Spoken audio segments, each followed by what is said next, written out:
Hello guys, இந்த வீடியோல நம்ம எதை பத்தி பார்க்க போறோம் அப்படின்னு சொல்லி பார்த்தீங்கன்னா, சரிகமபால ஹரிஷ் இவரு கண் கலங்க வச்சுட்டாங்க அப்படின்ற மாதிரி ஒரு அப்டேட் கிடைச்சிருக்குங்க. எஸ்பி சரண் சார் ஏன் தான் இப்படி பண்றாருன்னு தெரியல. ஸோ இதுக்கான பின்னணி என்னன்றதாங்க இந்த வீடியோல பார்க்க போறோம்.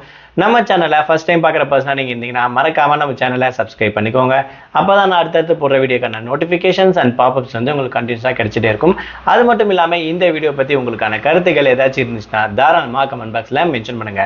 ஸோ ஜீ தமிழ் வந்து பார்த்தீங்கன்னா ரீசெண்டாக சரிகமபா அப்படின்னு சொல்லக்கூடிய இந்த singer competition season 5 senior level வந்து பார்த்தீங்கன்னா ரொம்பவே சூப்பராக வரத்தோட போயிட்டு இருக்கு அப்படின்னு சொல்லலாம். ஸோ ஒவ்வொரு வாரமும் ஒவ்வொரு மாதிரி பர்ஃபார்மன்ஸ் எல்லாரும் கொடுத்துட்டு இருக்காங்க. அதில் இருக்கக்கூடிய டாப் லிஸ்ட் அப்படின்னு சொல்லி பார்த்தீங்கன்னா ஹரிஷ் இவருன்னு சொல்லலாம். ஸோ இவருடைய பர்ஃபார்மன்ஸ் நல்லாவே சூப்பராக இருக்கும் அப்படின்னு சொல்லலாம். ஸோ டாப் 5 லிஸ்ட்ல இவரும் வைக்கலாம் அப்படின்ற ஒரு பர்ஃபார்மன்ஸ் தான் ஹரிஷ் அப்படின்னு சொல்லலாம். ஸோ இதையும் தாண்டி நிறைய பேர்லாம் இருக்காங்க. ஸோ அவங்களோட பர்ஃபார்மன்ஸ் கம்பேர் பண்ணும்போது இன்னைக்கு இவர் இன்னும் சூப்பராகவே பர்ஃபார்ம் பண்ணிட்டாரு, கண் கலங்க வச்சுட்டாரு அப்படின்ற மாதிரி பார்த்தீங்கன்னா எஸ்பிபி சொல்லியிருக்காரு. ஸோ ரீசெண்டாக வந்து பார்த்தீங்கன்னா விஜயகாந்த் அவருடைய வாரம் அப்படின்னு சொல்லிட்டு இந்த வாரம் ஆகஸ்ட் 25 அவருடைய பர்த்டே வரதால ஸோ வீக்கெண்ட்ல இவருக்குன்னு ஒரு வாரம் அப்படின்னு சொல்லிட்டு செலிப்ரேட் பண்ணலாம் அப்படின்னு சொல்லிட்டு சீஃப் கெஸ்டா அவங்களுடைய பையன் பிரபாகரனை கூப்பிட்டுருக்காங்க. விஜயகாந்த் சாரை பெருமைப்படுத்துற வகையில் வந்து பார்த்தீங்கன்னா விஜயகாந்த் சாருக்கான வாரம் அப்படின்னு சொல்லிட்டு ரவுண்டா கண்டக்ட் பண்ணியிருக்காங்க. அதுல ஹரிஷ் பாடின பாட்டு தான் ராசாத்தி உன்னை காணாத நாள். இந்த பாட்டு வந்து பார்த்தீங்கன்னா பாடியிருக்காரு. ஸோ எஸ்பி சரண் சாரோடைய ஃபேவரட் லிஸ்ட்ல வந்து பார்த்தீங்கன்னா இந்த பாட்டு எப்பவுமே இருக்குமா, இந்த பாட்டு எப்போ கேட்டாலும் கண் கலங்க வைக்கிற மாதிரி எனக்கு இருக்கும் அப்படின்ற விஷயத்த சொல்லியிருக்காரு.